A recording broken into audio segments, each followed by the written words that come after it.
बोलो शंकर भगवान की जय हो, जय हो, विष्णु भगवान की जय हो, भागवत महापुराण की जय हो।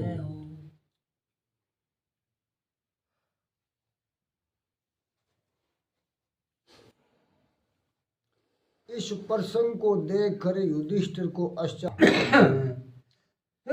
से पूछा भगवान से, शत्रुत्व होने पर भी शिषपाल को सदगति क्यों प्राप्त हुई? शिषपाल हो वो भगवान से वेर भाव राख तो और फिर भी बिन सदगति किया मिली मिलने तो बिन दुर्गति और हुई सदगति।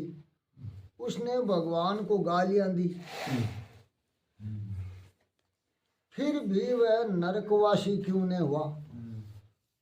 कि भगवान ने गाल काट दो तो तुम जानो तो नरक में चाहिए। सदगति है वो लायक को नहीं हो। ऐसी सामुज्य गति उसे क्यों मिली? भगवान से द्वेष करने वाले शिषपाल को दंतवक्र नरकवासी होने चाहिए थे, तो ऐसी उल्टी बात क्यों हो गई? भी दंतवक्र है, शिषपाल है, आने नरक में जानो और मिली या ने गति। नारद ने कहा श्रवण करो। नारद जी को सुन तू मेरी बात। राजन, परमात्मा में किसी भी प्रकार का तन्मय होने की आवश्यकता है कि भगवान में लग जाओ, किसी तरीके लग जाओ। परमात्मा ने कहा कि जीव चाहे जिस किसी भाव से मेरे साथ तन्मय बने, मैं उसे अपने स्वरूप का दान करता हूँ। मैं गाल तो गांडा पर लग रहा था भगवान माँ है, भगत तो भी भूल भी सका 2 क्षण के लिए, लेकिन मैं पक्का मैं भूलेगो नहीं।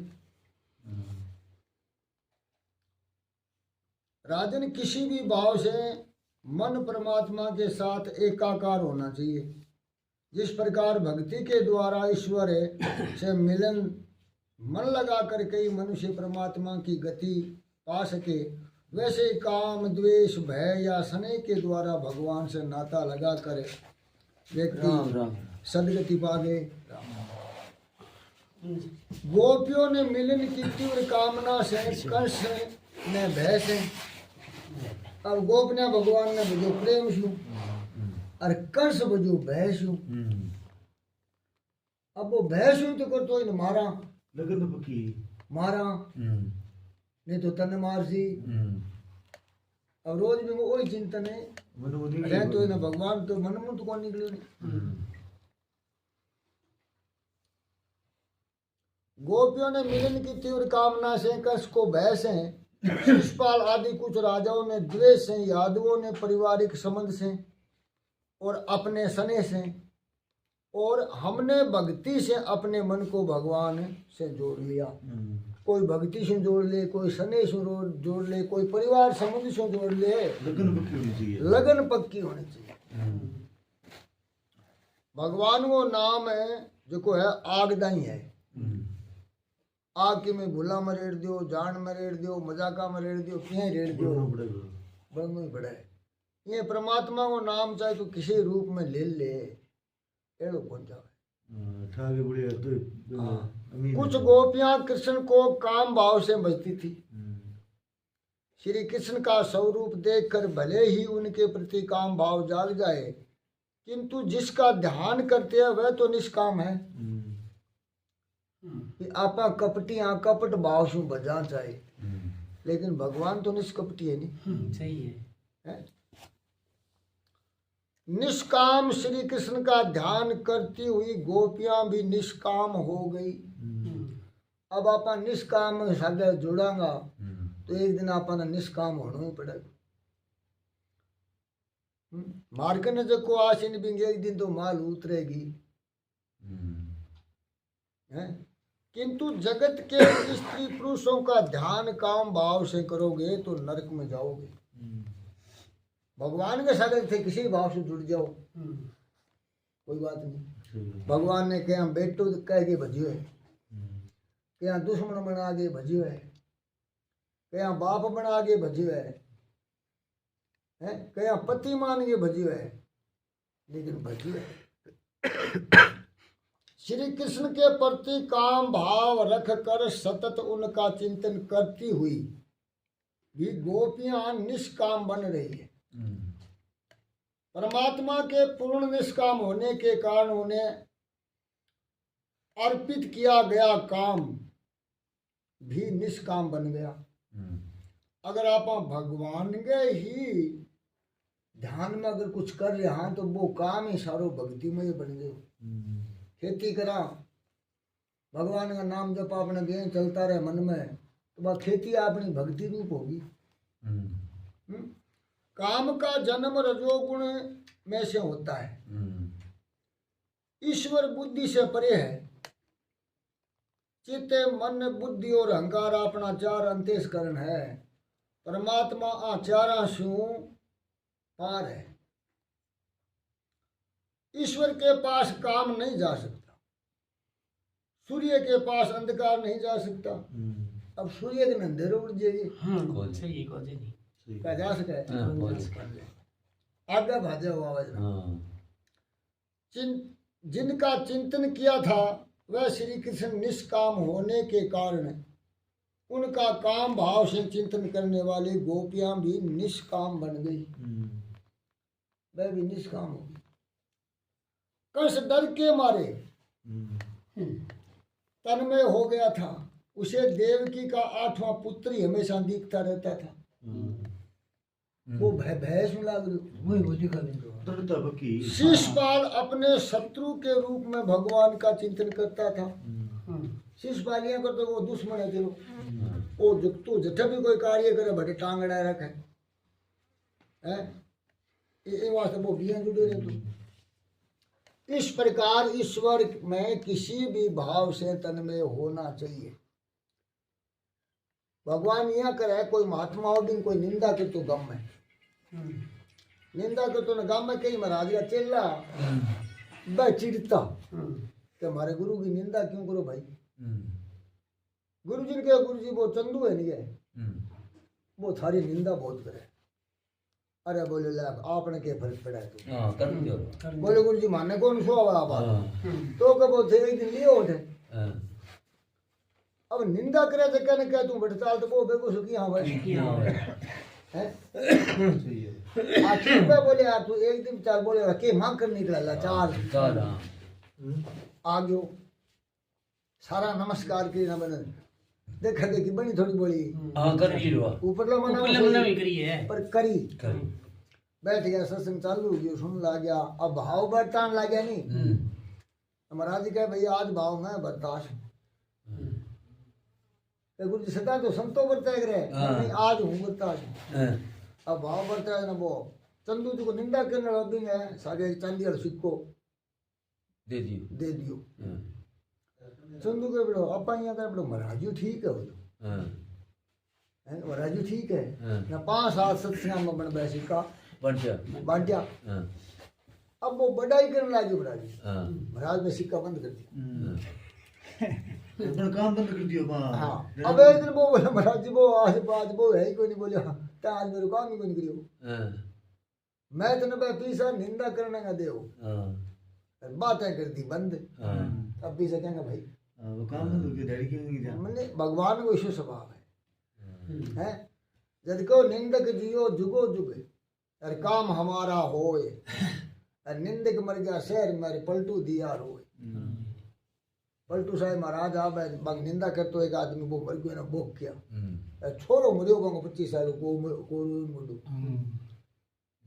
लोग पूछ रहे वो काल वो था छोरो मरियो तू रोयो को नहीं और आज वो चुगलखोर मरियो है मैंने कह रहा ओ काम बहुत बनाऊं तो मेरा मैं तो मेरी उम्र आदि देने तैयार हो यदि कहोगे निंदक जियो जुगो जुगे अरे काम हमारा होए निंदक मर गया शहर मारे पलटू दिया तुलसीदास कहो निंदक नेरो राखेर आंगन कुटी छपाए बिना पानी साबन बिना निर्मल करे सुहाए। क्या निंदा करना एक पास जगह नहीं मिले तो आंगन में ऊपरी बना दो ताकि हम जो कुछ भी करांगा वो देख तो रहेगा ज्यादा निंदा करेगा। अच्छा वेल तो है हाँ अतः हर किसी व्यक्ति को चाहिए कि वह श्री कृष्ण से अपना मन जोड़ ले, किसी तरीके से जोड़ लो, जोड़ो। तो फिर शंकर जी के देनी सी अपन हैं?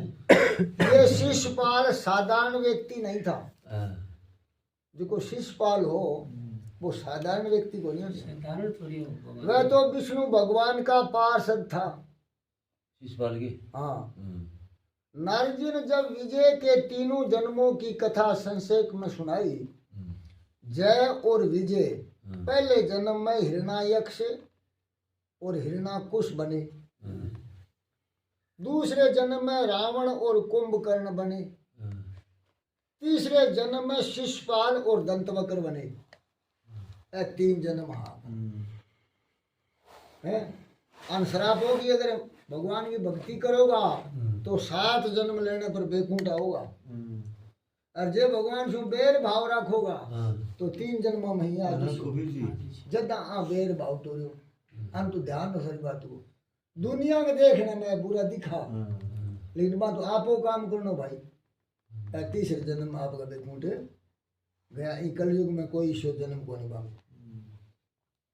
नारद जी ने हिरण्याकश्यपु और प्रहलाद की कथा का आरंभ किया। वह कहने लगे कि दिति के 2 पुत्र थे, हिरण्यायक्ष और हिरण्याकश्यपु। 2 पुत्र है दिति का, देवतांगो और दैत्यांगो। बाप तो है एक और माँ है 2। देवता की माँ है आदिति, दैत्या की माँ है दिति। ब्रह्म भगवान ने हिरण्यायक्ष का वध किया था, ब्रह्म को अवतार ले गए, हिरण्यायक्ष ने मारो। धर्मराज ने नारद जी से प्रार्थना की कि मैं प्रहलाद की कथा विस्तार पूर्वक सुनना चाहता हूँ। युधिष्ठिर कहा महाराज प्रहलाद के बारे में थे, विस्तार पूर्वक बताओ, क्योंकि यह बात सतयुग की है। वह महान भगत थे, फिर भी हिरण्याकश्यपु ने उन्हें क्यों मारना चाहा?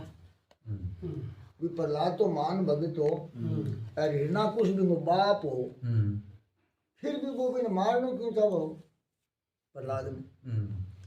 नारद जी ने कहा दिति वस्तु तो भेद बुद्धि है। अब अर्थ है कि जो अपना भेद बुद्धि है भी नहीं दिति के, और भेद बुद्धि के तो राक्षस पैदा हो सी, और भेद बुद्धि से हिरण्यायक्ष और हिरण्याकश्यपु ममता अहंकार से उत्पन्न होते हैं। मैं और मेरा भेद बुद्धि की संतानें है, मैं हूँ मेरो है, वो भेद बुद्धि की औलाद है। सभी दुखों का मूल भेद बुद्धि और सभी सुखों का मूल अभेद बुद्धि। यानी सारा दुखों में जो को मूल है वो द्वैत ही है, भेद ही है। अभेद रहो कोई दुख को नहीं। शरीर से नहीं अपितु बुद्धि से यदि अभेद भाव स्थापित हो सके तो सभी प्रति समबुद्धि हो सकती है। आपने जब बुद्धि पलट जावे, कुमति को निवारण वगैरह सुमति आ जावे तो आपने किमें भेदभाव दिखाई कौन देवे। सही होता है। अहंकार को मारना कठिन है, ओखो काम है। विवेक से ममता का नाश तो हो सकता है किंतु अहम भाव नहीं। अहम भाव जो अपने अंदर है वो मिटना बहुत कठिन काम है। पर यदि अर्पण करने वाला व्यक्ति अपना मेरापन ही प्रभु को अर्पित कर दे तो ठाकुर जी कृपा करते हैं। अब वो मेरापन आप भगवान के चढ़ा जानी तो प्रभु कृपा करे। तो मुश्किल है। मुझ में अभिमान नहीं है ऐसा मानना ही अभिमान है। अब बात तो सत्संग मचाला लोग घनी करे। सत्संग में एक शब्द आवे है क्या सतगुरु सा दाता नहीं और जाचक शिष्य समान। जाचक क्या मंगते नहीं, मंगते लबरू कोई मंगतो को नहीं भाई। और 3 लोक की संपदा फल में कर दी दान। अब सुने सगड़ा है कह सगड़ा है, अब सुनिया ही आंदा तो पूछे कौन बा 3 लोक की संपदा है कि अब थे बैठे हो थारी हजारों बार सुनी दिया बात। बाहर तो कोई आदमी दूसरे पर लेकिन थान ठा को नहीं आके चीज है जद आपा गुरु धारण करने जावा चाहे की संत ना आपा गुरु बनावा तो सबसे पहले तो अपन ओ जानना जरूरी है कि अपन गुरु बनावा क्या करना सही है हाँ की लक्ष्य तो वही है और जब ओ लक्ष्य अपन ठा को नहीं तो फिर गुरु बनाना हुआ हाँ, तो के साथ फिर खेत जाओ अच्छा वो ठाकुर मैं खेत जाऊं क्या कहते रू तो फिर क्या कर चुके जाके खेत वाला उठा गुरु वाला ठाकुर नहीं एक बात है खेत जाओ और खेत वाला लक्ष्य उठा ना हो तो खेत जाकर चुके सही बात तो सही है भी तू खेत गए हो अच्छा ओ ठाकुर मैं खेत आयो क्या कहते फिर क्या मतलब तो तू क्या कर सी उठाओ ना जरूरी है नहीं तो अब अपन गुरु बनावा चाहे कि नहीं बनावा तो अपन पहले तो ओ पता होना चाहिए कि मैं गुरु बनाऊं क्या कहते रू इन्हें और जे था हुआ है गुरु को आगे गुरु महाराज थे मने कृपा करके चेलो बनाओ तो महात्मा कहे भाई मैं चेलो तन बनाऊं पर तू चलो मेरे बना क्या खतरे है तेरी शर्त की है तू ले सी गई मेरे को ना बता वो कहे महाराज 84 के जेल खाने से मैं बाहर निकलना चाहूँ बार बार जामनो बार बार मरनो ओ जो फंड है ये मैं दुखी हो रहा हूँ मैं ऐसे मैंने ऐसी मुक्त कर दो तो महाराज कहे कि भाई तेरी आ शर्त है बोले आ है तो मेरी शर्त ही सुन ले मेरी शर्त है तू मेरी शर्त पूरी करे मैं तेरी करूँगा चलो पूछा है थारी क्या शर्त है महाराज के तेरे के 3 चीज है वह मन दान कर संकल्प हूँ कर बात पक्की हो गई ये यूं बोल में अब संकल्प हूँ आपा कोई चीज के लिए दान कर दिया भी आपनो हक है ये और ही आप लोग तो क्या मांगो दान कर दिन किया कर दान करेगी है ही कोई तो क्या बोलो गुरु महाराज का तन मन और धन ये तीनों मेरे अर्पण कर मन दे दान में मन दे दान में कह दिया क्योंकि तन मन दिया तो भला किया और जासी सिर का भार अरे कबू कहे कि मैं दिया तो डूबे गो मजदार आज तक मैं और बच गई सही है और आने दे अच्छा थी का आले गुरु जी आई थी तो बात तेरे कन तो फक्को ही कोई बच्चो हां तेरे को तो की को रे की तू कोई बच्चो तू सीधो ही है अच्छा तू सीधो यार की तेरे पल्ला ही को नहीं तो अहंकार कर सी क्या पर सही है कोई क्या पर कर सी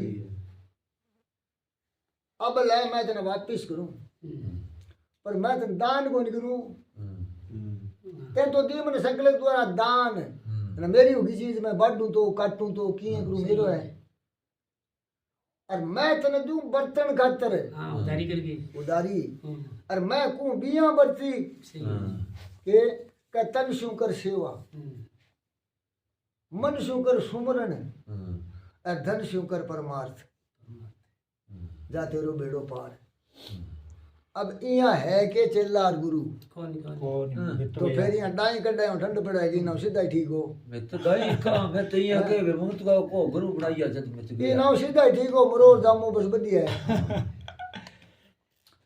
हिरण्यकश्यप अहंकार का रूप है अहंकार नहीं हिरण्यकुश का है सही है उसका व्यवहार ऐसा है कि जिससे देवों को ज्ञानी पुरुषों को और अन्य सभी को कष्ट होते हैं अहंकार से सारा में दुखी हुआ है हाँ कार को दुख अभिमान सभी को सताता है और रुलाता है ममता तो शीघ्र मर जाती है किंतु अहंकार शीघ्र मरता नहीं है ममता तो फिर ही कम ज्यादा होती है लेकिन वो है नहीं वो नहीं है उसे मारना बड़ा कठिन है वह न तो रात को मरता है और न दिन में वह ना तो घर के अंदर मरता है और न घर के बाहर और इतना कुछ यही सत्य को नहीं है ना मैं दिन मरूं ना मैं रात मरूं ना मैं अंदर मरूं ना मैं बाहर मरूं अहंकार इसी चीज है सही है वो ना बाहर मरे ना माँ मरे ना दिन में मरे ना रात में मरे वह घर के बाहर भी होता है और अंदर भी वह न शस्त्र से मरता है और न अस्त्र से बताओ अहंकार न मान खातिर कोई हथियार बनेगी कौन उसे मध्य स्थान में ही मारना पड़ता है बिचाले से रगड़ना पड़ेगा नहीं। मनुष्य यदि अहंकार को नष्ट कर दे तो वह ईश्वर से दूर नहीं रहेगा। फिर परमात्मा के बीच में जो दूरी है वह कौन है? अभिमान है, अंदर समाया हुआ रहता है। मनुष्य को दुख देने वाला यही है। इस अहंकार को मारना है, वह दरवाजे की दहलीज पर ही मरेगा। अब दरवाजा अपना वो है 18 वो नाम रखो प्रभु को।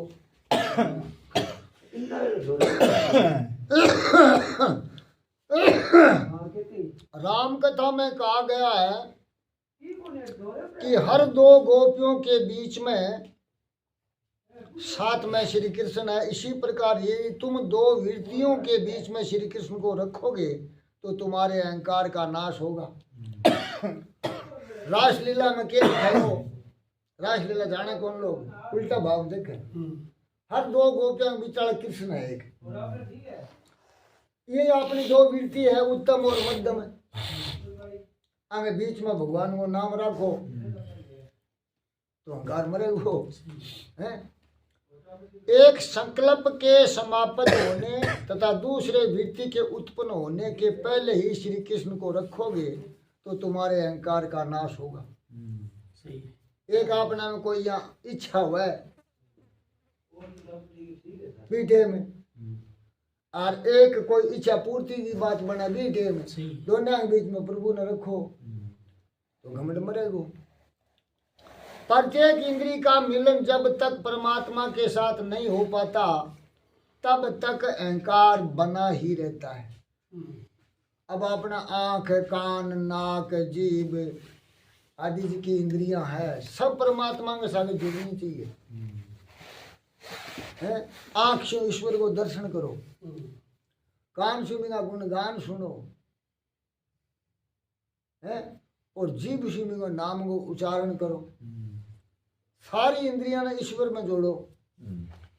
परमात्मा ईश्वर स्मरण में तन्मय हो जाओ और अन्य किसी भेद का अस्तित्व न रहे तो अहंकार की मृत्यु अवश्य होगी। फिर तो बिन मरण में बढ़ेगा।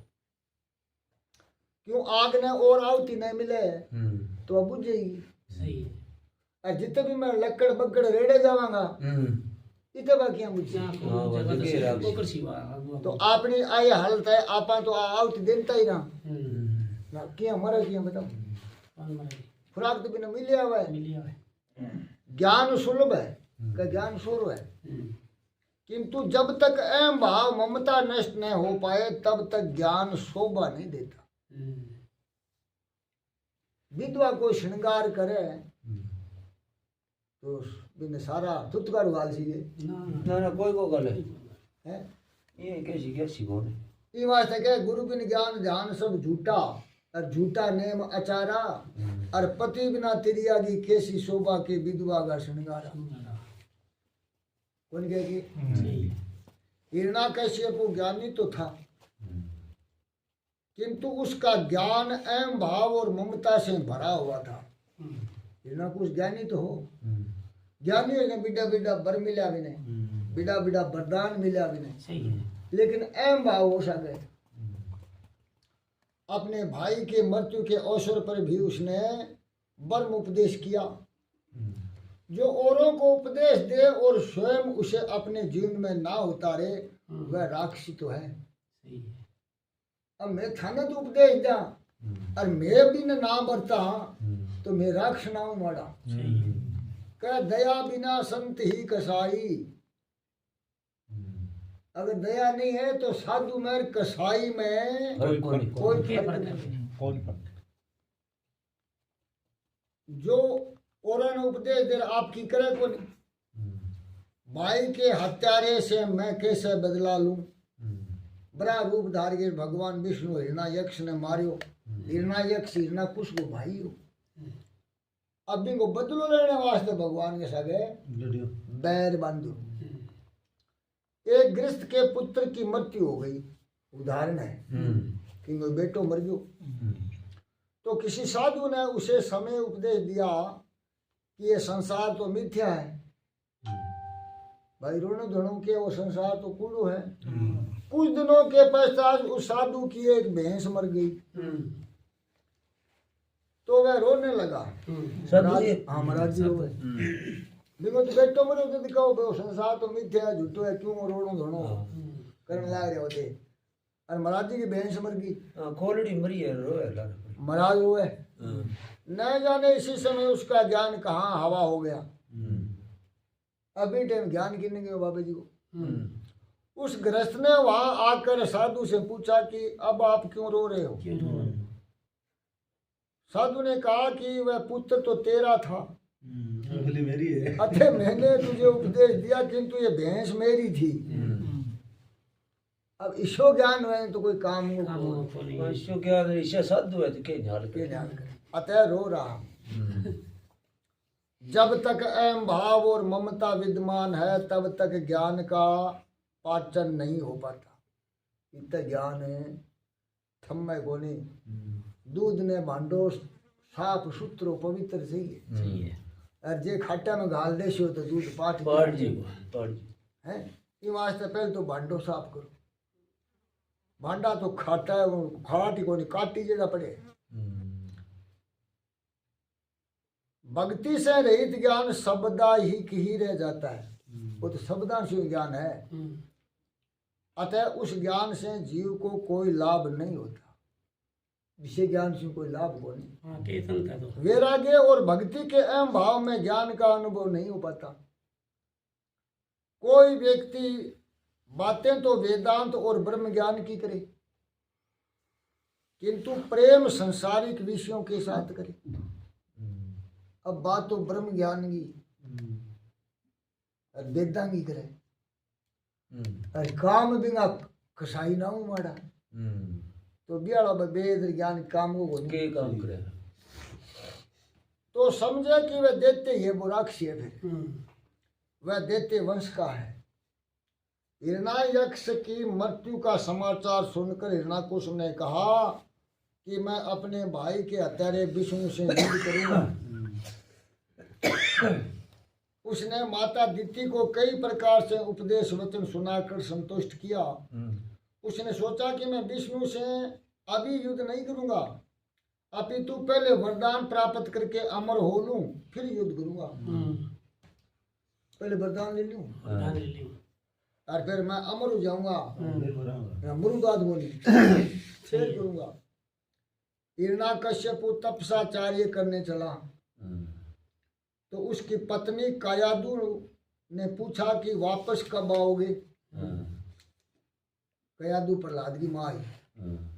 तो उसने उत्तर दिया कि कुछ निश्चित नहीं, कोई समय निश्चित को नहीं। मैं 10,000 वर्ष तक तप करूंगा, तप से अनेक सिद्धियां प्राप्त करके घर वापस आऊंगा।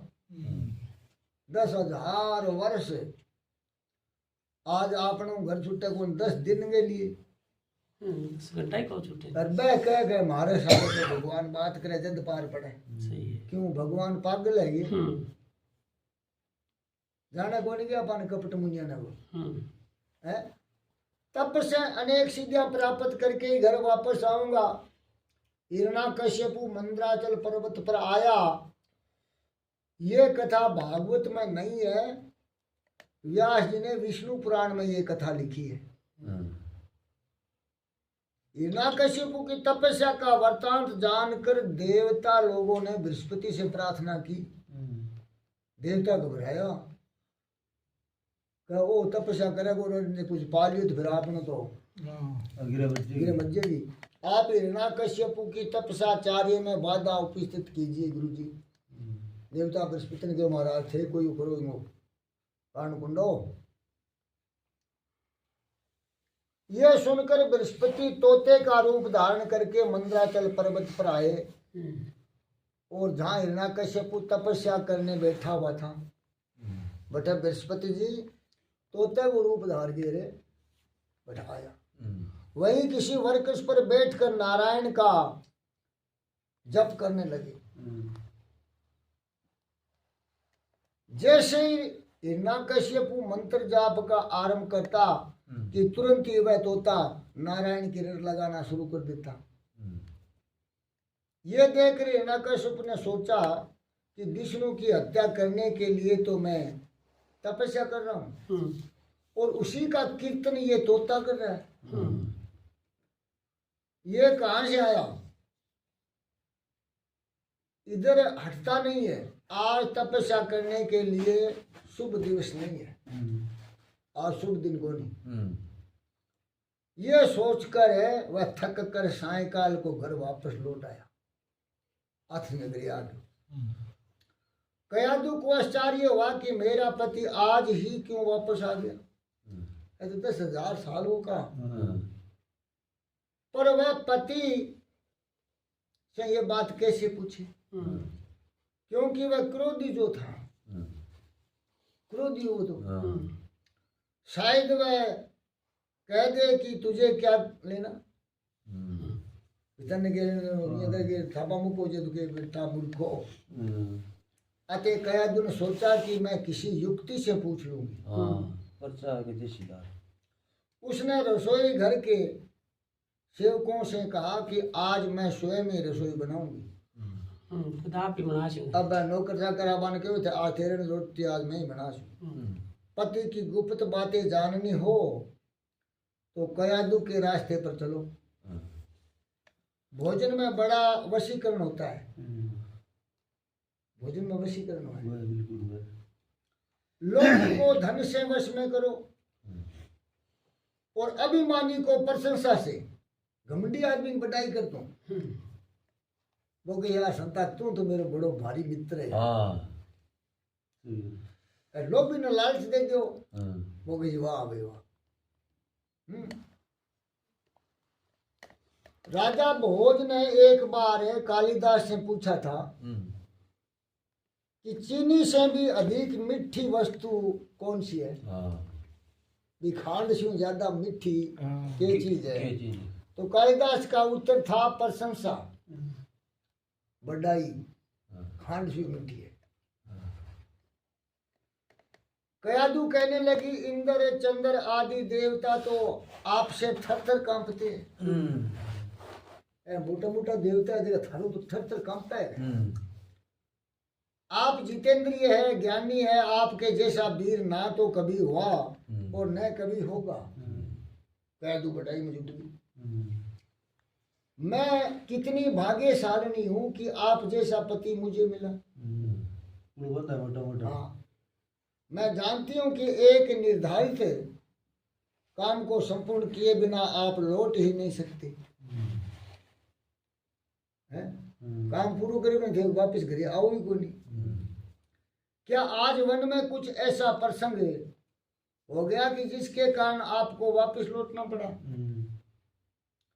कयादू ने पूछा। गरम गरम पकोड़े आदि खिला दिए होंगे। राक्षस को ऐसा भोजन ही पसंद आता है। जिसे सात्विक भोजन पसंद नहीं आता वह राक्षस है। जिसने सात्विक भोजना छोड़ना लगे वो राक्षस है। हिरण्यकश्यप अपनी प्रशंसा सुनकर खिल उठा और कहने लगा वैसे तो मैं आप अपने निश्चय काम के किए बिना नहीं लौटता, किंतु बाधा आ गई और अपशुकन भी हो गया तो वापस आ गया। कयादू ने पूछा कौन सी बाधा आ पड़ी, क्या अपशुकन हो गया? हिरण्यकश्यप ने कहा मैं जिस वृक्ष के नीचे बैठकर तपस्या कर रहा था उसी वृक्ष पर बैठकर एक तोता नारायण नारायण करने लगा। कयादू को बड़ा आनंद हुआ कि चाहे जैसे भी सही आज उन्होंने नारायण का नाम तो ले ही लिया। तो नारायण नारायण कर लागे, क्योंकि मेरे पति तो बड़े अभिमानी और नास्तिक है। यदि मैं उन्हें नारायण का धनु जप करने को कहूंगी तो वह नहीं मानेंगे। अतः मुझे कोई युक्ति सोचनी पड़ेगी। अब इन जपने का क्या मुझे जप ले। हाँ, अपने पति को पाप वृत्ति से युक्ति से बचा ले और उसे पाप करने से रोके, वह सच्ची पत्नी है। अब कया दूर दिया तो रोके क्या मर डूब बता, पर कोई युक्ति शू भी ओ पाप शू बचे, पति को धर्म परमात्मा के मार्ग में ले जाए, वह पत्नी ही धर्म पत्नी कहलाती है। पति को पत्नी धर्म और मोक्ष के मार्ग पर ले जा सकती है। कयादू ने सोचा कि ये बड़ा अच्छा अवसर है, वो मुकुट ही है। इस बहाने मैं अपने पति से बार बार भगवान का नाम उच्चार तो करा ही सकूंगी। वह चाहती थी कि उसका पति सुधर जाए, भोजन आदि से निवृत्त होकर सायन के समय अपने पति की चरण सेवा करते हुए कहा कि भोजन के समय आपकी बातें मैं पूरा पूरा ध्यान नहीं दे पाई। कथे जब बात बताई नहीं मैंने, भोजन करा देते जब मैं पूरा ध्यान कौन दे सकी। हाँ तो वन में क्या हुआ, हिरण्यकशिपु ने कहा देवी वहां एक तोते ने आकर नारायण के नाम की रट लगा दी। कह तू बोली तोता क्या बोला था, हिरण्यकशिपु ने कहा नारायण नारायण। कह दू भला ऐसा कैसे हो सकता है, क्या सचमुच ही वह तोता बोलता था। तो कौन से हिरण्यकशिपु ने कहा हाँ वह तोता नारायण नारायण बोलता था। बेचारा कामातुर पति पत्नी ने युक्ति से बार बार ये बात उससे कहलाई। कयादू ने इस प्रसंग से लाभ उठाकर अपने पति के मुख से नारायण का 108 बार नाम उच्चारण करवा दिया। साधारणतया पुरुष कामाद के कारण स्त्री के अधीन होता ही है। अतः पत्नी चाहे तो अपने पति को सुधार सकती है। पत्नी यदि सुपात्र होगी तो अपने पति को भागवत भजन में लीन कर ही देगी। बोलो शंकर भगवान की जय हो।